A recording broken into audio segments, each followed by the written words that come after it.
আরো কাটো যা খুশি করো, ও কিন্তু কখনো পরিবর্তন হবে না। ঠিক আছে, তুই যেমন আছো তেমনই থেকো, এরকম একটা আবিষ্কার করে দিছে মহাকর্ষ বল, যে যেটা না থাকলে আমরা পৃথিবীতে দাঁড়ায় থাকতে পারতাম না। আর এর দিব যে ওর প্রতি আকর্ষণটা একটু কমায় দেয়।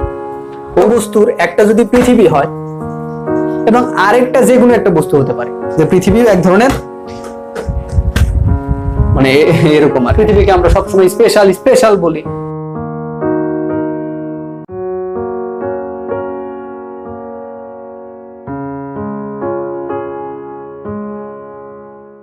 তো আমাদের নিউটন সাহেব কি করলো, নিউটন সাহেব একটা ফর্মুলা দিল, ফর্মুলা হচ্ছে আমাদের F = G m1 m2 divided by r square. এটা কিসের ফর্মুলা? এই বস্তু আর এই বস্তুর মধ্যকার যে আকর্ষণ বল, সেই আকর্ষণ বলের এই ফর্মুলা এটা। ঠিক আছে, তাহলে এখানে এই ফর্মুলাতে কোনটা কি আমরা একটু আলাদা করে লিখে নিই, তারপরে আমরা এই সূত্রতে যাচ্ছি। আমরা কি এখানে লিখছি সেখানে আমরা যাচ্ছি। তাহলে এই যে আমাদের মহাকর্ষ বল, মহাকর্ষ বলের আমরা দুইটা ধর্ম জানলাম। একটা হচ্ছে দূরত্ব যদি আমি বাড়াই তাহলে বলটা কমে যাবে, আর যদি ভরটা বাড়াই তাহলে বলটা বেড়ে যাবে। এটা আমরা বুঝতেছি আর কি। ঠিক আছে, আচ্ছা আসো এখন এখানে কোনটা কি এটা একটু লিখে ফেলি। দেখো এখানে ছোট্ট করে একটু লিখি। এখানে F হচ্ছে আমার আকর্ষণ বল, এগুলো তোমরা খাতায় লিখবা অবশ্যই। এখানে F হচ্ছে আমার আকর্ষণ বল, m1 হচ্ছে একটা বস্তুর ভর, m1 হচ্ছে আমার একটা বস্তুর ভর, m2 হচ্ছে আমার আরেকটা বস্তুর ভর, অন্য একটা বস্তুর ভর। ঠিক আছে, তার মানে এখানে দুইটা বস্তুর, একটা হচ্ছে m1 একটা m2, আর r অথবা তোমাদের বইতে দেখবা d দেওয়া আছে। ঠিক আছে, তাহলে r হচ্ছে আমার দুইটা বস্তুর মধ্যকার দূরত্ব। ঠিক আছে, তো আমরা আগে অঙ্কতে যাচ্ছি না, আমরা হচ্ছে আগে এগুলো শিখে ফেলি, তারপরে আমরা পরের ভিডিওতে শুধু অঙ্কই করব, অনেকগুলো যত টাইপের অঙ্ক হয় আর কি আমাদের। এখন এখানে সবগুলোই জানলাম। দেখো আমরা হচ্ছে এখান থেকে আমরা এই সূত্র থেকে F জানি, F হচ্ছে বল, তারপরে হচ্ছে তোমার m1 হচ্ছে একটা বস্তুর ভর, m2 আরেকটা বস্তুর ভর, r হচ্ছে আমার দুইটা বস্তুর মধ্যকার দূরত্ব। কিন্তু এখনো আমরা কিন্তু বলি নাই জিটা কি, জি এর কথা কিন্তু এখনো বলি নাই, তাই না? তাহলে এখানে জি কি? দেখো জি হচ্ছে আরেকটা একটা খারাপ একটা জিনিস, খুবই খারাপ একটা জিনিস। তোমরা যখন পড়বা তখন বুঝতে পারবা। এখানে জিটা হচ্ছে, আমি এখানে লিখে দিই, জি হচ্ছে আমার মহাকর্ষীয় ধ্রুবক, মহাকর্ষীয় ধ্রুবক, সার্বজনীন মহাকর্ষীয় ধ্রুবক বলে, অথবা শুধুমাত্র মহাকর্ষীয় ধ্রুবকই বলে। এখন কথা হচ্ছে এখানে নতুন একটা জিনিস হয়তো তোমরা বুঝতেছো না, সেটা হচ্ছে ধ্রুবকটা আবার কি জিনিস, তাই না? আমি আগে ধ্রুবক বুঝাই, তারপরে আমরা মহাকর্ষীয় ধ্রুবকে আসি। ধ্রুবক হচ্ছে এমন একটা জিনিস যেটা কখনো পরিবর্তন হয় না, যেটা কখনো পরিবর্তন হয় না। যেমন ধরো তোমার কাছে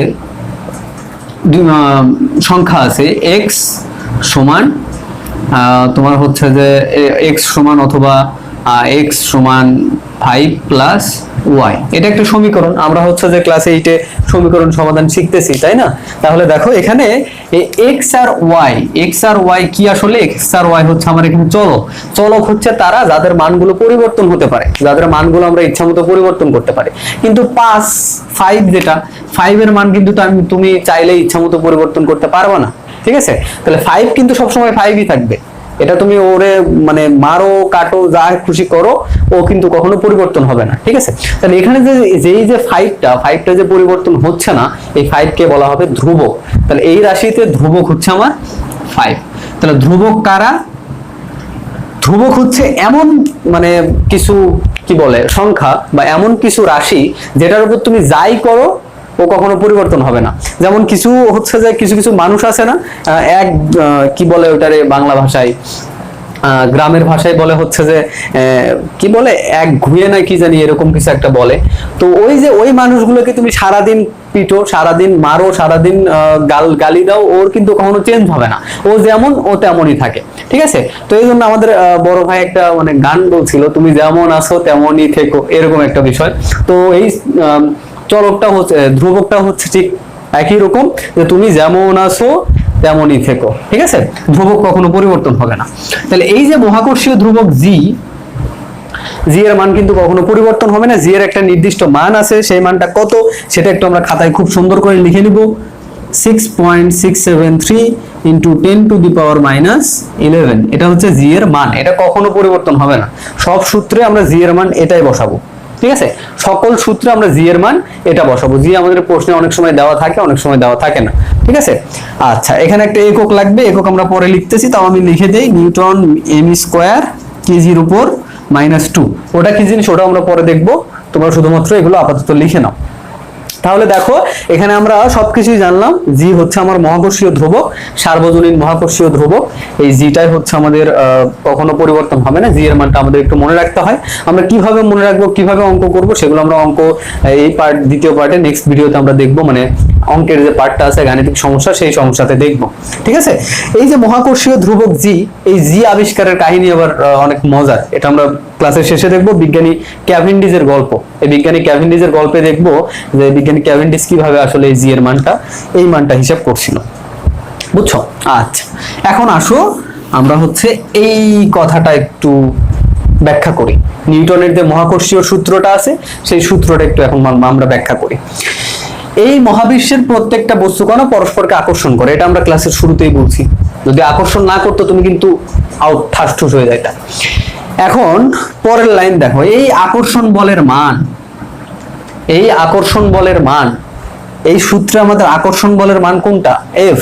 এফ হচ্ছে আমার আকর্ষণ বলের মান, এফ দ্বারা আমরা আকর্ষণ বল বোঝাচ্ছি। তাহলে এই যে আকর্ষণ বলের মান বস্তুদ্বয়ের ভরের গুণফলের সমানুপাতিক। কি লিখছে এখানে? বস্তুদ্বয়ের ভরের গুণফলের সমানুপাতিক। কথাটা একটু বোঝার চেষ্টা করি। তাহলে এখানে আকর্ষণ বল হচ্ছে আমার এফ, বস্তুদ্বয়ের ভর একটা হচ্ছে m1, একটা হচ্ছে m2, তাহলে তাদের গুণফল হবে কত? m1 * m2। ঠিক আছে, বলছে এই যে আকর্ষণ বলের মান বস্তুদ্বয়ের ভরের গুণফলের সমানুপাতিক। সমানুপাতিক আবার কি জিনিস? এই যে আকর্ষণ বলের মান বস্তুদ্বয়ের ভরের গুণফলের সমানুপাতিক। এই যে চিহ্নটা দেখতেছো তোমরা, এই চিহ্নটাই হচ্ছে আমার সমানুপাতিক চিহ্ন বা প্রপোর্শনাল চিহ্ন। সমানুপাতিক লিখে নিতে পারো তোমরা, এটা হচ্ছে আমাদের সমানুপাতিক চিহ্ন। এটা মানে হচ্ছে যে কখনো যদি এই এম গুলো বাড়ে, এই পাশেরটা বাড়বে, এই পাশেরটা কমলে এই পাশেরটা কমবে, এটা হচ্ছে সমানুপাতিক সম্পর্ক। বুঝছো? এইটার মানে হচ্ছে এই পাশেরটা যদি বাড়ে এই পাশেরটা বাড়বে, এই পাশেরটা যদি কমে এই পাশেরটা কমবে। এটা হচ্ছে সমানুপাতিকের মানে সহজ বাংলা। তাহলে আমরা তো ওই যে বলের আগের একটা ইয়েতে থেকেই আমরা বুঝতে পারছি, তাই না, যে বল যদি কখনো আমরা ভর বাড়াই তাহলে বল বাড়বে।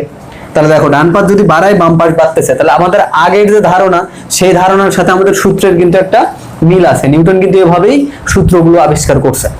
বুঝছো? এবং দ্বিতীয় পার্টটা দেখো, দূরত্বের বর্গের ব্যস্তানুপাতিক। এখন এই যে বলটা আবার কি বলতেছে, এটা ভরের সাথে সমানুপাতিক, ঠিক আছে, বাট দূরত্বের সাথে এই যে বর্গের ব্যস্তানুপাতিক, এই যে স্কোয়ারের সাথে ব্যস্তানুপাতিক, এটাও সমানুপাতিক, চিহ্নটা সমানুপাতিক, বাট আমরা যেহেতু দেখো আর কে উল্টায় দিছি না, তাহলে পুরোটা এখন ব্যস্তানুপাতিক হয়ে গেছে। এটা হচ্ছে আমার সমানুপাতিক। সমানুপাতিক হচ্ছে একই লাইনে থাকবে, ব্যস্তানুপাতিক মানে যে উপরে নিচে থাকবে, মানে এটা উপরে এটা নিচে। ঠিক আছে, এরকম। এটা মানে হচ্ছে এই ব্যস্তানুপাতিক মানে হচ্ছে কখনো যদি আর বাড়ে, অর্থাৎ ডান পাশ যদি বাড়ে বাম পাশ কমবে। এখানে কি হইতো, এখানে যদি ডান পাশ বাড়তো বাম পাশ বাড়তো, ডান পাশ যদি কমতো বাম পাশ কমতো, কিন্তু এখানে তা হবে না। এখানে ব্যস্তানুপাতিক মানে হচ্ছে ডান পাশ যদি কখনো বাড়ে বাম পাশটা কমে যাবে, আর ডান পাশটা যদি কখনো কমে বাম পাশটা বেড়ে যাবে। একটু আমাদের কথার সাথে মিলাও তো দেখি। ডান পাশটা বাড়া মানে কি? আরটা বাড়া, আর তো আমাদের দূরত্ব, তাই না? তাহলে ডান পাশে আমাদের আর আছে নিচে, তাহলে আর যদি কখনো বেড়ে যায়, অর্থাৎ দূরত্বটা যদি কখনো বেড়ে যায়, আমাদের বলটা কি হবে? কমে যাবে না? আমরা তো এর আগেও দেখলাম যে দুইটা বস্তুকে আমরা যদি সরায় রাখি অনেক দূর, তাহলে তাদের মধ্যকার আকর্ষণ বল একটু কমে যাবে। যদি আমরা কাছে নিয়ে আসি আকর্ষণ বল বেড়ে যাবে। ঠিক সেম কথা, আরটা যদি আমি কমায় দেই, অর্থাৎ দুইটা বস্তুকে যদি আমি কাছে নিয়ে আসি, আরটা কি দুইটা বস্তুর মধ্যকার দূরত্ব, এই আর কে কমানো মানে এই দুইটা বস্তুকে কাছে নিয়ে আসা। তাহলে দুইটা বস্তুকে কাছে নিয়ে আসলে বলটা আমাদের বাড়বে। বুঝতে পারছি? তাহলে এই হচ্ছে আমাদের নিউটনের এই সূত্রের ব্যাখ্যা। এখন এই সূত্র থেকে কিন্তু এই সূত্র আসছে, এই সূত্র থেকে কিন্তু আগে আসছে, এই সূত্র পরে আসছে। আমি এই সূত্র আগে লিখছি তোমাদের বোঝার সুবিধার্থে। এখন দেখো আমরা যদি এই দুইটাকে অ্যাড করি, একটা হচ্ছে f সমানুপাতিক m1 m2 আর f সমানুপাতিক 1/r² অথবা f সমানুপাতিক ব্যস্তানুপাতিক r²। তাহলে তাহলে এই দুইটাকে একসাথে করলে আমাদের এইভাবে লেখা যায়, দেখো m1 m2 উপরে আর নিচে হচ্ছে আমাদের আর স্কয়ার। এটা কিভাবে আসলো বোঝার দরকার নাই, শুধুমাত্র এতটুকু দেখো ডান পাশ মনে হয় গুণের মতো, ডান পাশ বাম পাশটা গুণের মতো হয়ে গেছে, এভাবে ধরতে পারো। কারণ এই দুইটা উপরে আসে না, এটা নিচে আছে, তাহলে উপরে আমার নিচে, এটা হচ্ছে সমানুপাতিক এর ধর্ম, সমানুপাতিক যে ইয়া আছে, এই যে সমানুপাতিক যে চিহ্ন, এটা ধর্ম। এখন দেখো আমাদের যদি একটা সমীকরণ তৈরি করতে চাই, একটা সমীকরণ তৈরি করতে চাইলে সেখানে সমানুপাতিক রাখা যাবে না। আমরা কি করব, সেখান থেকে সমানুপাতিকটা উঠায় দিয়ে সমান লিখবো, আর সমান লেখার সাথে সাথে একটা ধ্রুবক আমাদের লিখতে হবে এখানে, ওটাকে বলি আমরা সমানুপাতিক ধ্রুবক। এই ধ্রুবকই হচ্ছে আমাদের এই ক্ষেত্রে জি, যেটাকে আমরা বলতেছি মহাকর্ষীয় ধ্রুবক। দেখো আমাদের এই ফর্মুলাটা চলে আসছে। আমাদের যদি কখনো খ নাম্বার কোয়েশ্চেন আসে, খ নাম্বার প্রশ্ন আসে, আমরা কি করব, খ নাম্বারে এই সংজ্ঞাটা লিখবো, এই সংজ্ঞাটা লিখবো, এই চিত্রটা দিব, এই যে এখান থেকে এতটুকু লিখবো। আমাদের খ নম্বরে 2 মার্ক কিন্তু হয়ে যাবে, ঠিক আছে। আর ক নম্বর যদি বলে যে নিউটনের মহাকর্ষ সূত্র লেখো, শুধুমাত্র এই যে এখান থেকে শুরু করবা লিখতে বললে, আর এই পর্যন্ত শেষ করে ফেলবা। এটা হচ্ছে আমার ক নম্বরের জন্য আর কি। তাহলে আমাদের দেখো আমরা সূত্রটা শিখলাম, নিউটনের মহাকর্ষীয় সূত্র। নিউটনের মহাকর্ষীয় সূত্রের যে ফর্মুলাটা, যেটাকে আমরা বলি গাণিতিক রূপটা, সেই গাণিতিক রূপটাও আমরা কিন্তু দেখে ফেলছি, ঠিক আছে। এখন দেখো এখান থেকে আমাদের কি ধরনের অঙ্ক আসে, আমি একটা ধারণা দিই। আমি যদি অঙ্ক করাবো না এই ভিডিওগুলোতে, এই ভিডিওগুলোতে আমরা শুধু হচ্ছে ধারণা নিব যে আমাদের এখানে কি কি পড়তে হবে। আমরা অন্য ভিডিওতে আমরা সেগুলো আস্তে আস্তে অ্যাপ্লাই করব, অর্থাৎ অঙ্ক করব অন্য ভিডিওতে এই সূত্রগুলো দিয়ে। তাহলে নিউটনের সূত্র আমরা পাইলাম হচ্ছে F = G m1 m2 divided by r square, অথবা তোমাদের বইতে d স্কয়ার দেওয়া আছে, তোমরা যেটা খুশি সেটা লিখবা, r স্কয়ারই লেখো, সুবিধা হবে। এটা হচ্ছে আমার সূত্র, নিউটনের সূত্র। তাহলে এখানে সূত্রের একটু পরিচয়গুলো এখানে লিখি। এখন দুই একটা অঙ্ক করলে বুঝতে পারবা তোমরা। আকর্ষণ বল, m1 হচ্ছে একটা বস্তুর ভর, m2 হচ্ছে আমার আরেকটা বস্তুর ভর, আর r হচ্ছে দুইটা বস্তুর মধ্যকার দূরত্ব। এই পরিচয়গুলো কিন্তু জানতে হবে, সূত্র জানলে হবে না, সূত্র কোনটা কি সেটা কিন্তু আমাদের জানতে হবে। আসো এখন ধরো এখানে একটা বস্তু দেওয়া আছে, এইখানে আরেকটা বস্তু দেওয়া আছে। ধরো এই বস্তুর ওজন হচ্ছে 10 কেজি, ধরে নিলাম 10 কেজি। এই বস্তুর ওজন হচ্ছে আমার 5 কেজি, এবং তোমাকে বলে দিল যে এই দুইটার মধ্যবর্তী যে দূরত্বটা, অর্থাৎ r এর মান হচ্ছে 2 মিটার। এগুলো বলে দিল। এখন তোমার প্রশ্ন করলো যে এরা পরস্পরকে কত বলে আকর্ষণ করবে, তাহলে তাই না, কত বলে আকর্ষণ করবে। তাহলে যখনই আমাদের বলবে যে এরা কত বলে আকর্ষণ করতেছে, তখনই আমাদের আকর্ষণের ফর্মুলাটা, এই ফর্মুলাটা অ্যাপ্লাই করতে হবে। তাহলে আমরা জানি F = G m1 m2 divided by r square.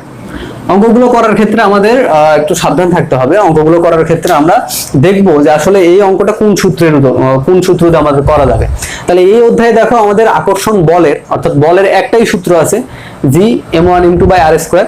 তাহলে ওই একটাই সূত্র আমরা এখানে বসাই দিলাম। তাহলে একটা সূত্র আমরা বসাই দিলাম। তাহলে আমরা দেখি এখানে কি কি দেওয়া আছে। দেখো একটা বস্তুর ভর দেওয়া আছে, এখানে আরেকটা বস্তুর ভর দেওয়া আছে। তুমি এটাকে m1 ধরতে পারো, এটাকে m2 ধরতে পারো, তুমি তোমার ইচ্ছা, এটাকে m1 এটাকে m2 ধরতে পারবা। তাহলে আমাদের দেওয়া কি কি আছে দেখো তো। এখানে আমাদের দেওয়া আছে হচ্ছে m1 = 10 কেজি। কি কি দেওয়া আছে সেগুলো লিখবা। m2 5 কেজি, আর 2 মিটার। বের করতে হবে আমার f এর মানটা কত। তাহলে f = হোয়াট, এটা আমাদের বের করতে হবে। এখানে আরেকটা মান দেখো g লাগবে, আমরা যদি এটা বের করতে চাই, তাহলে g এর মান তো আমরা আগে থেকেই জানি, 6.673 গুণন 10⁻11 newton metre square per KG square. এটা কই থেকে আসছে এটা আমরা পরে দেখবো, এটা কই থেকে আসছে। এখন আমরা যদি f টা বের করি এখান থেকে, দেখো f = কি হবে। তাহলে g এর মান বসাও ওখান থেকে, 6.673 10⁻11 ইনটু m1 বসাও 10, m2 বসাও 5, আর r হচ্ছে 2, তার উপর স্কয়ার। তাহলে এখান থেকে তোমরা যদি হিসাব করো, আমি পরবর্তী যখন গাণিতিক সমস্যাগুলো সমাধান করব, সেই গাণিতিক সমস্যাতে আমি ক্যালকুলেটর ব্যবহার করে শেখাবো যে কিভাবে তোমরা এই হিসাবটা করবা। তাহলে এখান থেকে একটা মান আসবে এবং একক আসবে নিউটন। বলের একক হচ্ছে আমার নিউটন। যেমন আমি যদি তোমাকে বলি তোমার ভর কত, তুমি আমাকে বলবা 50 কেজি, অথবা 40 কেজি অথবা 80 কেজি, তাই না? এই যে 50-এর পর তুমি কি বলতেছো? কেজি বলতেছো। আবার আমি যদি বলি আচ্ছা বলো তো এই মার্কারির দৈর্ঘ্যটা কত, তুমি এখন হিসাব করে বলবা স্যার 1 মিটার অথবা 2 মিটার অথবা 3 মিটার, তাই না? এই যে তুমি 1 2 3 সংখ্যাগুলোর পরে কিছু একটা করে বলতেছো। বাজারে তুমি যখন যাবা, ধরো হচ্ছে তেল কিনতে গেছো, তুমি বাজারে কি বলবা যে আমরা 10 তেল দেন, এরকম কিছু বলবা না, তুমি বলবা 10 লিটার তেল দেন অথবা 10 পোয়া তেল দেন, এরকমই তো বলতে হবে। তাহলে এই যে 10-এর পরে আমরা করে একটা করে কিছু একটা বলতেছি প্রত্যেকটা সংখ্যার পরে, এই কিছু একটা বলতেছি, ওটাই হচ্ছে আমার একক।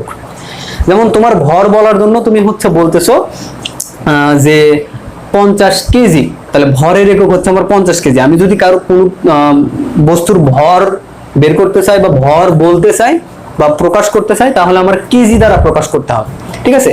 ঠিক সেম ভাবে দূরত্বকে আমরা প্রকাশ করি মিটার দ্বারা, ঠিক সেম ভাবে বলকে প্রকাশ করি আমরা নিউটন দ্বারা, ছোট হাতের এম, ঠিক আছে? তাহলে আমরা হচ্ছে যে এখান থেকে বলটা হিসাব করতে পারলাম। এখন আমাদের অনেক সময় ক নম্বরে আরেকটা প্রশ্ন চলে আসে, এই যে জিটাকে আমরা একটু আগে কি বললাম? জিটাকে একটু আগে আমরা বললাম যে মহাকর্ষীয় ধ্রুবক, ঠিক আছে? জিটাকে আমরা বললাম মহাকর্ষীয় ধ্রুবক। অনেক সময় তোমার বললো প্রশ্নে যে মহাকর্ষীয় ধ্রুবক কাকে বলে? মহাকর্ষীয় ধ্রুবক কাকে বলে? কিভাবে বলবা মহাকর্ষীয় ধ্রুবক কাকে বলে? তাহলে তুমি কি এভাবে বলবা যে জি কেই মহাকর্ষীয় ধ্রুবক বলে? না, জি তো একটা অক্ষর মাত্র, ওটা দ্বারা আমরা প্রকাশ করি। মহাকর্ষীয় ধ্রুবককে আমরা জি দ্বারা প্রকাশ করি, তার মানে এই না যে আমরা জি কেই মহাকর্ষীয় ধ্রুবক বলবো, না, তোমার একটা সংজ্ঞা দিতে হবে প্রপার।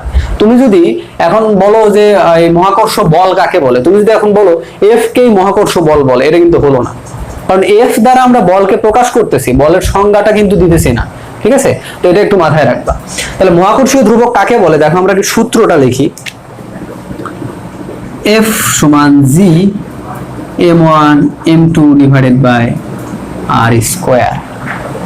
আমি যদি এই সূত্রে দেখো, আমি যদি এই সূত্রে একটা কাজ করি, এখানে m1 সমান 1 কেজি বসাই, m2 সমান 1 কেজি বসাই, r এর মান যদি 1 মিটার বসাই, কি হবে?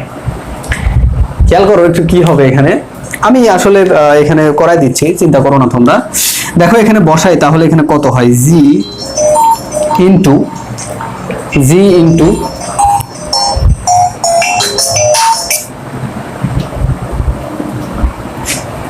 সরি, তাহলে দেখো এখানে আমি যদি হচ্ছে যে m1 এর মান 1 কেজি বসায় দাও 1, m2 এর মান বসাও 1, r এর মানও বসাও 1, তার উপর দাও স্কয়ার। তাহলে এখানে হিসাব করো, g ইন্টু উপরে 1 নিচে 1, কি হবে? 1। তাহলে g দেখো খেয়াল করো, তাহলে f সমান g। এর একটা জিনিস খেয়াল করছো যে f আর g সমান কখন সমান? যখন আমরা ভরগুলোকে 1 কেজি বলে দিছি, দূরত্বগুলোকে 1 মিটার বলে দিছি, ঠিক আছে? এখানে f টা কি ভালো করে দেখো তো, এখানে f টা কি? মহাকর্ষ বল না? তাহলে f হচ্ছে আমাদের মহাকর্ষ বল, g হচ্ছে আমার মহাকর্ষীয় ধ্রুবক, দুইটাই সমান। এখানে g হচ্ছে আমার মহাকর্ষীয় ধ্রুবক, আমি সংজ্ঞা বের করতেছি g এর। তাহলে আমরা কি এটা বলতে পারি যে মহাকর্ষীয় যে বলকেই মহাকর্ষীয় ধ্রুবক বলে? কারণ এটা তো আমরা বের করে ফেললাম। হ্যাঁ, এটা বলা যাবে কখন? যখন m1 1 কেজি হবে, m2 1 কেজি হবে, আরও হবে কত? 1 কেজি।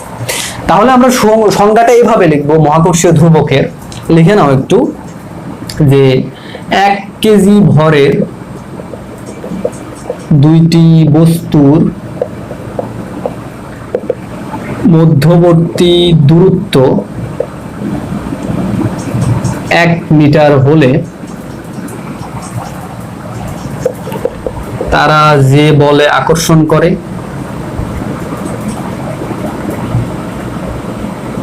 তাকে মহাকর্ষীয় ধ্রুবক বলে। কি লিখলাম? ভালো করে একটু লক্ষ্য করতে হবে আমাদের সংজ্ঞাটা। যে 1 কেজি ভরের দুইটা বস্তুর মধ্যবর্তী দূরত্ব যদি 1 মিটার হয়, তখন তারা যে বলে আকর্ষণ করে সেই বলকেই মহাকর্ষীয় ধ্রুবক বলে। আমরা তো এটাই বের করলাম। দেখো, যখন 1 কেজি ভরের দুইটা বস্তু 1 মিটার দূরত্বে থাকবে, তখন যে বলে আকর্ষণ করবে তাকে আমরা কি বলবো? মহাকর্ষীয় ধ্রুবক। দেখছো, আমাদের সংজ্ঞা হয়ে গেছে।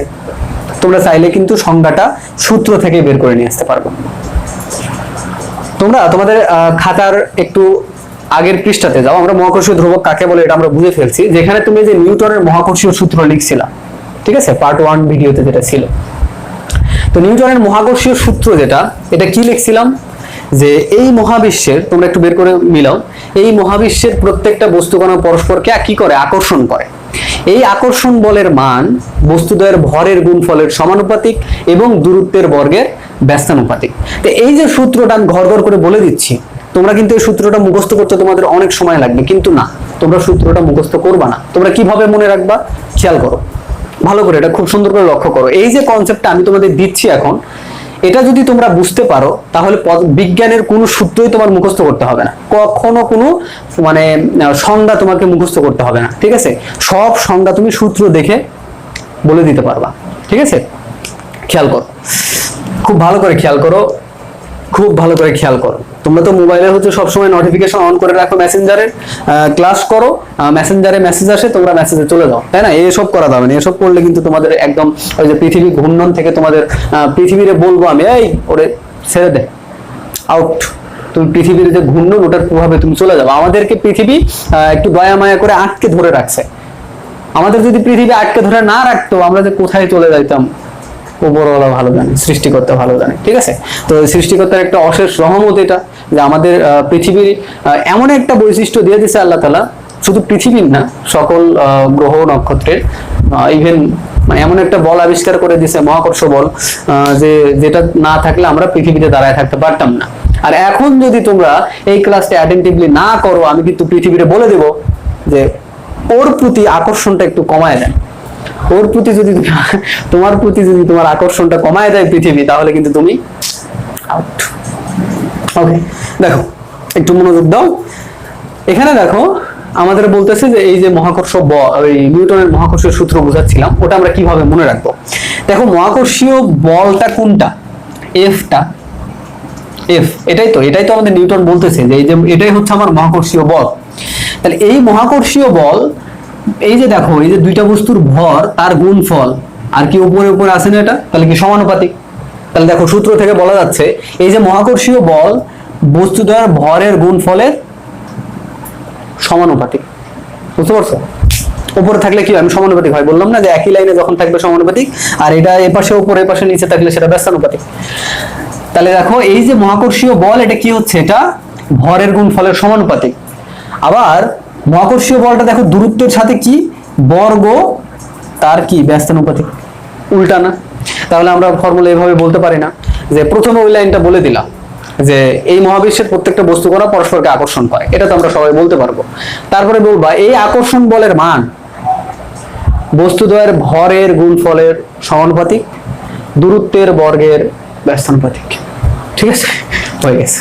তাহলে আমাদের কিন্তু এভাবে ফর্মুলা দেখে দেখে আমরা শিখবো, তাহলে দেখবো আমাদের হচ্ছে সংজ্ঞাগুলো মনে থাকবে।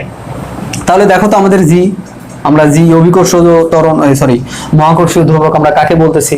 যে 1 কেজি ভরের দুইটা বস্তুর মধ্যবর্তী দূরত্ব যদি 1 মিটার হয়, তখন তারা যে বলে আকর্ষণ করে সেটাই হচ্ছে, সেটা কি? সেটা কিছু না। তাহলে আমরা আশা করি এগুলো উঠায় নিছি। তাহলে এই হচ্ছে আমার নিউটনের মহাকর্ষীয় সূত্র আর কি। তো নিউটনের মহাকর্ষীয় সূত্র যে কতটা ইম্পর্টেন্ট তোমরা হয়তো এখন আন্দাজও করতে পারতেছো না, ঠিক আছে? নিউটনের মহাকর্ষীয় সূত্র মেলা ইম্পর্টেন্ট, তোমরা তো বুঝিচ্ছ না, ঠিক আছে? এবার দেখো আমরা মহাকর্ষীয় শিখলাম, নিউটনের মহাকর্ষ সূত্রটা শিখলাম, যদিও নিউটনের মহাকর্ষ সূত্র আমরা অনেক সময় নিয়ে শিখছি। এরপরে আমাদের আরেকটা নতুন একটা জিনিস আছে, নতুন না, এটা আসলে পুরাতনই, অভিকর্ষ। খুবই ইম্পর্টেন্ট অভিকর্ষ। এখন অভিকর্ষ কাকে বলে এটা হচ্ছে আমাদের একটু জানতে হবে। দেখো, আমরা তো একটা জিনিস জানি, এই লাইনটা আমি অনেকবার বলবো এই ক্লাসে, এই মহাবিশ্বের প্রত্যেকটা বস্তুকণা পরস্পরকে আকর্ষণ করে। তাহলে এখানে দেখো আমরা শিখবো এখন হচ্ছে অভিকর্ষ। তাহলে তোমরা খাতার টাইটেল লিখে নাও, এটা হচ্ছে আমার অভিকর্ষ শিখতেছি। অভিকর্ষ শেখার জন্য অবশ্যই মহাকর্ষ লাগবে, কারণ সেম জিনিস দুইটাই। এই একটা বস্তু, এই একটা বস্তু, এইটার ভর m1, এইটার ভর m2, মধ্যবর্তী দূরত্ব r। এখন কি করব, বস্তু দুইটা পরস্পরকে আকর্ষণ করবে। এই আকর্ষণকে আমরা কি বলি, ভালো করে খেয়াল করো, এই আকর্ষণকে বলি আমরা মহাকর্ষ। দুইটা বস্তুর মধ্যকার আকর্ষণ আমরা কি বলি, মহাকর্ষ। এখন এই যে দুইটা বস্তু, এই দুইটা বস্তুর একটা যদি পৃথিবী হয়, পৃথিবী তো বড় একটা গোলক, তাই না, ফুটবলের মতো। আমরা একটু আগে হচ্ছে তোমাদের দেখাইলাম যে পৃথিবী এক ধরনের মানে এরকম আর কি। তাহলে পৃথিবীকে আমরা হচ্ছে বলের সাথে তুলনা করতে পারি। তাহলে এই যে দুইটা বস্তুর একটা যদি পৃথিবী হয় এবং আরেকটা যে কোনো একটা বস্তু হতে পারে, আরেকটা আমি হতে পারে, আরেকটা তুমি হতে পারো, এই হাউ স্বার্থপর পৃথিবী, অন্যজনকে মুছে দিছে খারায়, ঠিক আছে। তাহলে দেখো এই যে দুইটা বস্তুর একটা যদি আমাদের পৃথিবী হয়, একটা হবে পৃথিবী আর অন্যটা বাকি যে কোনো একটা কিছু হতে পারে। তাহলে আমরা বলবো যে দুইটা বস্তুর মধ্যে যদি একটা পৃথিবী হয়, তখন তাদের মধ্যে যে আকর্ষণ বল সেটাই হচ্ছে আমার অভিকর্ষ। বুঝতে পারছি? তাহলে অভিকর্ষের সংজ্ঞাটা আমরা এইভাবে লিখতে পারি যে পৃথিবী এবং অন্য যে কোনো বস্তুর মধ্যকার আকর্ষণকে অভিকর্ষ বলে। খুবই সহজ না? তাহলে পৃথিবী এবং অন্য যে কোনো বস্তুর মধ্যকার আকর্ষণকে অভিকর্ষ বলে। তাহলে এটাও অভিকর্ষ, অভিকর্ষ আর মহাকর্ষ সেম, এই এতটুকু মাথায় রাখো, অভিকর্ষ মহাকর্ষ সেম। কারণ পৃথিবী আর এই m2 ভরের বস্তুটা, এটা কিন্তু মহাবিশ্বের মধ্যেই আছে, তাই না? তাহলে আমরা এটাকেও যদি পৃথিবী হিসেবে ধরে এভাবে বলি যে এই মহাবিশ্বের মধ্যে দুইটা বস্তু আছে, তাদের মধ্যকার বল কিন্তু মহাকর্ষ বল। কিন্তু এখানে যেহেতু একটা পৃথিবী, আমরা একটু স্পেশাল একটা নাম দিছি, পৃথিবীতে আমরা সবসময় থাকি, পৃথিবীকে আমরা সবসময় স্পেশাল স্পেশাল বলি। তো এই জন্য আমরা কি বলছি, এই পৃথিবী যখন থাকবে একটা, তখন আমরা বলছি এটা হচ্ছে অভিকর্ষ। দুইটা কিন্তু সেম জিনিস, দুইটাই বল, মহাকর্ষ বল অভিকর্ষ বল দুইটা সেম।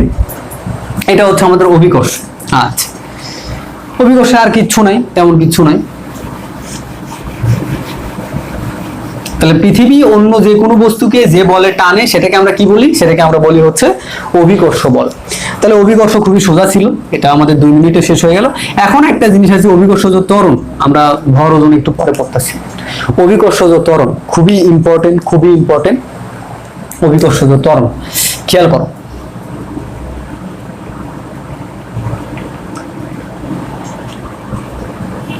ইংরেজি নাম হচ্ছে গ্র্যাভিটেশনাল অ্যাক্সিলারেশন। ইংরেজি তোমাদের লাগবে না। অভিকর্ষজ ত্বরণ মানে কি? আমরা একটু আগে অভিকর্ষ বল কাকে বলে সেটা শিখলাম। এখন আমাদের অভিকর্ষ কিন্তু জানি। দেখো আমরা এখানে দুইটা টার্ম আছে, একটা অভিকর্ষজ, একটা ত্বরণ। তাহলে অভিকর্ষ কাকে বলে সেটা আমরা বুঝে ফেলছি, ত্বরণ কাকে বলে এটা কিন্তু আমরা জানি না। জানো ত্বরণ কাকে বলে? এটা আমরা জানি না। ত্বরণ কি দেখো, ত্বরণের সংজ্ঞা লিখবো আগে না সংজ্ঞা আগে লিখবো না? আগে আমরা বুঝি। ত্বরণ বুঝতে হলে তোমাদের আগে বুঝতে হবে বেগ কাকে বলে। তাহলে আমরা বেগ জিনিসটা আগে বুঝে নিই। বেগ কাকে বলে? বেগ হচ্ছে কোন বস্তু প্রতি সেকেন্ডে যত দূর যায়, এটাই হচ্ছে তার বেগ। একটা বস্তু কত স্পিডে যাচ্ছে, স্পিড বলি না আমরা, স্পিডের কিন্তু আরেকটা বাংলা হচ্ছে বেগ। এই বেগ, স্পিড, তারপরে ভেলোসিটি বলে অনেক সময়। খেয়াল করো, কোনো বস্তু প্রতি সেকেন্ডে যত দূর যায় সেটাকে বলা হয় বেগ। এখন একটা গাড়ি মনে করো, এই একটা গাড়ি কল্পনা করো তুমি এখানে, হ্যাঁ, গাড়ি একটা আঁকায় ফেলি, আমার জিপ গাড়ি। তো এই যে গাড়িটা খেয়াল করো, যখন টাইমটা শুরুই হয় না, অর্থাৎ স্থির আছে এখন। তো আমি কি করলাম, এই স্থির মানে কি, আর বেগ হচ্ছে এখন 0। তাহলে ও একটু পরে দেখা গেল 1 সেকেন্ড পর ওর বেগ হয়ে গেছে 10, পরের 1 সেকেন্ড পর কি লিখবো, পরের 1 সেকেন্ডের হিসাব বাদ দিই। না সেটা না, 1 সেকেন্ড পর দেখা গেল সে 10 মিটার গেছে, বুঝছো? এই যে 10 মিটার আগে ছিল এখানে, 1 সেকেন্ড পরে সে কোথায় গেল? 10 মিটার দূরত্ব অতিক্রম করলো।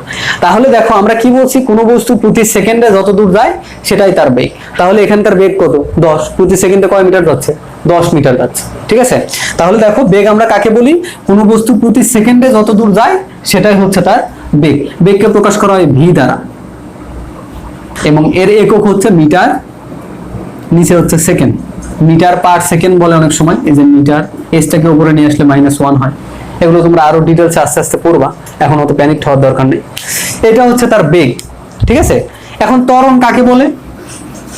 ত্বরণ হচ্ছে একটা বস্তুর বেগ কিভাবে বাড়তেছে। দেখা গেল, মনে করো এই বস্তুটার বেগ প্রথমে ছিল 10 মিটার পার সেকেন্ড, মানে প্রথমে দেখা যাচ্ছিল যে প্রথম দিকে সে প্রতি সেকেন্ডে 10 মিটার করে যাচ্ছিল, কিন্তু একটু পরে দেখা গেল যে সে প্রতি সেকেন্ডে 20 মিটার করে যায়। একটু পরে মানে 1 সেকেন্ড পরে আমরা এটা হিসাব করে দেখলাম। তাহলে প্রথম দেখা গেল সে প্রতি সেকেন্ডে 10 মিটার যায়, কারণ এটাই তার বেগ ছিল। 1 সেকেন্ড পরেই দেখতেছি সে প্রতি সেকেন্ডে 20 মিটার যাচ্ছে। তাহলে এখানে কতটুকু বাড়লো 1 সেকেন্ডে বেগ? 1 সেকেন্ডে বেগ বাড়লো হচ্ছে এখানে 10, তাই না? তাহলে এখানে 10 হচ্ছে আমার কি হচ্ছে? 1 সেকেন্ডে বেগ বেড়ে গেছে। এই যে 10কে আমরা বলবো ত্বরণ। তাহলে ত্বরণ কাকে বলবো? ত্বরণ বলবো যে বেগ বৃদ্ধির হার। সংজ্ঞাটা লিখে নাও, বেগ বৃদ্ধির হার কে ত্বরণ বলে। মানে হচ্ছে যে কোনো একটা বস্তুর বেগ কিভাবে বাড়তেছে, প্রতি সেকেন্ডে বেগটা কিভাবে বাড়তেছে। খেয়াল করো, প্রথমে আমরা যখন বেগ পড়লাম, বেগ কাকে বলে? বেগ হচ্ছে কোনো বস্তু প্রতি সেকেন্ডে কত দূর যায় সেটা হচ্ছে তার বেগ। এই বস্তুর বেগ 10 মিটার পার সেকেন্ড, মানে হচ্ছে ওই বস্তুটা প্রতি সেকেন্ডে 10 মিটার করে যায়। আর ত্বরণটা হচ্ছে বেগটা কিভাবে বাড়তেছে, 1 সেকেন্ডে বেগ কতটুকু বাড়ে, প্রতি সেকেন্ডে বেগ কতটুকু বাড়ে। এই সংজ্ঞাকে আরেকভাবে লেখা যায় এভাবে, যে প্রতি সেকেন্ডে বেগ কত বাড়ে সেটাই হচ্ছে ত্বরণ, বুঝছো? এটা হচ্ছে সহজভাবে বলা, প্রতি সেকেন্ডে বেগ আমার কত বাড়তেছে। তাহলে দেখো এখানে আগে ছিল বেগ 10 মিটার পার সেকেন্ড, একটু পরে হিসাব করে দেখলাম 20 মিটার পার সেকেন্ড, তাহলে তার 1 সেকেন্ডে বেগ কতটুকু বাড়ছে? 10। তাহলে 10ই হচ্ছে তার ত্বরণ, ঠিক আছে? তাহলে আমরা ত্বরণ শিখে ফেললাম। এখন দেখো তো, আমরা কিন্তু এইখানকার সবকিছুই জানি। অভিকর্ষজ এটাও জানি, ত্বরণ এটাও জানি। ত্বরণ হচ্ছে আমার প্রতি সেকেন্ডে বেগ কতটুকু করে বাড়তেছে, আর অভিকর্ষজ মানে হচ্ছে পৃথিবী একটা বস্তুকে কত বলে টানতেছে। এখন পৃথিবী, অনেক বড় করে আঁকা একটু সুবিধা হবে। এই হচ্ছে আমার পৃথিবী, যদিও হইল না, ধরে নাও এটা হচ্ছে আমাদের একটা ফাটামার্কা পৃথিবী। এই পৃথিবীতে আমি যদি পৃথিবীর কিছু উপর থেকে একটা বলকে ছেড়ে দিই, কি হবে? এটা নিচের দিকে পড়তে থাকবে। হ্যাঁ, ভালো কথা, নিচের দিকে পড়বে, কারণ কি? পৃথিবী ওরা আকর্ষণ করতেছে। একটু আগে শিখলাম যে পৃথিবীর আকর্ষণকে কি বলে? অভিকর্ষ বল। তাহলে পৃথিবী একে অভিকর্ষ বলে টানতেছে, তাই না? তাহলে পৃথিবী এই বস্তুটাকে কি করতেছে? অভিকর্ষ বলে টানতেছে। এখন অভিকর্ষ বলে টানার ফলে এই বস্তুটার যে ত্বরণ হবে, সেই ত্বরণকে আমরা বলবো অভিকর্ষজ ত্বরণ। তাহলে অভিকর্ষজ ত্বরণ আমরা কাকে বলবো? অভিকর্ষ বলের কারণে যে ত্বরণ হয় তাকে অভিকর্ষজ ত্বরণ বলে। খুব ইম্পর্টেন্ট। তাহলে ত্বরণ মানে কি আমরা একটু আগে শিখলাম, আবার একটু রিক্যাপ করি। সেটা হচ্ছে কোনো বস্তুর বেগের পরিবর্তনের হার, মানে প্রতি সেকেন্ডে তার বেগ কত করে বাড়তেছে, এটা হচ্ছে তার ত্বরণ, ঠিক আছে? তাহলে আমরা অভিকর্ষজ ত্বরণ কাকে বলবো? একটা বস্তু যখন উপর থেকে আমরা ছেড়ে দেব, সেই বস্তুটা কি হবে? আস্তে আস্তে নিচে পড়বে, আস্তে আস্তে পড়ুক। এই যে দেখো, উপর থেকে একটা বস্তুকে ছেড়ে দিচ্ছি, নিচে পড়তেছে, উপর থেকে একটা বস্তুকে ছেড়ে দিচ্ছি, নিচে পড়তেছে। এখন এই যে নিচে পড়ার সময় এর যে মাঝখানে যে কতটুকু স্পিডে আসতেছে, কতটুকু বেগে আসতেছে, সেটা হিসাব করবো আমরা। হিসাব করে দেখবো প্রতি সেকেন্ডে তার বেগ কত করে বাড়তেছে, এবং বেগ যত করে বাড়বে সেটাই হচ্ছে তার ত্বরণ, অভিকর্ষজ ত্বরণ। এই যে অভিকর্ষজ ত্বরণ, এই অভিকর্ষজ ত্বরণকে জি দ্বারা প্রকাশ করা হয়, ছোট হাতের জি। ঠিক আছে, আমরা বড় হাতের জি কিন্তু পড়ছি, মহাকর্ষীয় ধ্রুবক, আর ছোট হাতের জি হচ্ছে আমার অভিকর্ষজ ত্বরণ, জি দ্বারা প্রকাশ করা হয়। এই যে জি এর একটা মান আছে, জি এর মানটা হচ্ছে, মনে রাখতে হবে তোমাদের, অভিকর্ষজ ত্বরণ জি এর মান এটা হচ্ছে 9.8 metre per second square, 9.8 metre per second square. এই যে মিটার পার সেকেন্ড স্কোয়ার, এটা হচ্ছে আমার ত্বরণের একক। ত্বরণকে আমরা কি দ্বারা প্রকাশ করি? Metre per second square. তাহলে অভিকর্ষজ ত্বরণ হচ্ছে আমার 9.8 মিটার পার সেকেন্ড স্কোয়ার। এটা হচ্ছে আমার অভিকর্ষজ ত্বরণ, এটা হচ্ছে গড়ে, আমাদের গড়ে হচ্ছে অভিকর্ষজ ত্বরণ এইটা। তো অভিকর্ষজ ত্বরণের যখন আমরা শিখলাম, তাহলে জি এর ভ্যালু হচ্ছে আমার 9.8 মিটার পার সেকেন্ড স্কোয়ার। এটা কিন্তু অঙ্ক করতে আমাদের লাগবে। ওকে, তাহলে আমরা একটু সামনে আগাই, আমরা একটু আরো কিছু পড়ে ফেলি। আচ্ছা, অভিকর্ষজ ত্বরণ আমরা শিখে ফেললাম। এরপরে আমরা এই দুইটা একটু রিলেশন তৈরি করব, ভর ওজনের সাথে অভিকর্ষজ ত্বরণের। দেখো, এই জন্য আমরা অভিকর্ষজ ত্বরণ আগে শিখলাম, তাই এখন শিখবো আমরা ভর ও ওজন। তাহলে ভর আর ওজন কাকে বলে দেখো তো? ভর কাকে বলে আর ওজন কাকে বলে? আমরা কিন্তু সবসময় এটা গুলিয়ে ফেলি। আমি যদি তোমাকে জিজ্ঞেস করি, আচ্ছা তোমার ভর কত, তুমি বলবো 50 কেজি। তোমার ওজন কত, তুমি বলবো 50 কেজি। দুইটা কিন্তু আমরা কি করি, বাস্তব ক্ষেত্রে এটা মিলাই ফেলি, তাই না? তাহলে বাস্তব ক্ষেত্রে আমরা সেটা মিলাই ফেলতেছি, কিন্তু আসলে কিন্তু ভর আর ওজন সেম না। তোমার মধ্যে কি কি আছে, একটা পদার্থের মধ্যে কি থাকে? আমি যদি এই মার্কারির ওজনটা বের করি, আমরা আসলে কিসের ওজন বের করব এটা আমরা জানি না, তাই না? তাহলে দেখো, এই মার্কারির মধ্যে অনেকগুলো অণু পরমাণু আছে না, অণু পরমাণু। সেই অণু পরমাণুগুলোকে ভাঙলে আমরা কি পাইতাম? তোমাদের এটা হচ্ছে পরমাণুর গঠনে আছে, ক্লাস 7এও ছিল, ইলেকট্রন পাই, প্রোটন পাই, আর হচ্ছে নিউট্রন পাই, তাই না? তাহলে এই মার্কারিকে ভাঙতে ভাঙতে আমরা অণু পরমাণু পাবো। অণু পরমাণুকে আমরা যদি ভাঙি, তাহলে ইলেকট্রন পাবো, প্রোটন পাবো, নিউট্রন পাবো। এখন আমি যদি ইলেকট্রন, প্রোটন আর নিউট্রনকে ওজন করি, ইলেকট্রন, প্রোটন আর নিউট্রনের যে পরিমাণ সেটা হিসাব করি, সেটাকে বলা হবে ভর। তাহলে ভর হচ্ছে পদার্থের পরিমাণ। আমি আবার বলি, ভর হচ্ছে পদার্থের পরিমাণ। এর মধ্যে কতটুকু পদার্থ আছে, তো সেটার যে পরিমাণটা, সেটা হচ্ছে আমার ভর। তাহলে আমরা ভরের যে সংজ্ঞাটা একটু লিখে ফেলো।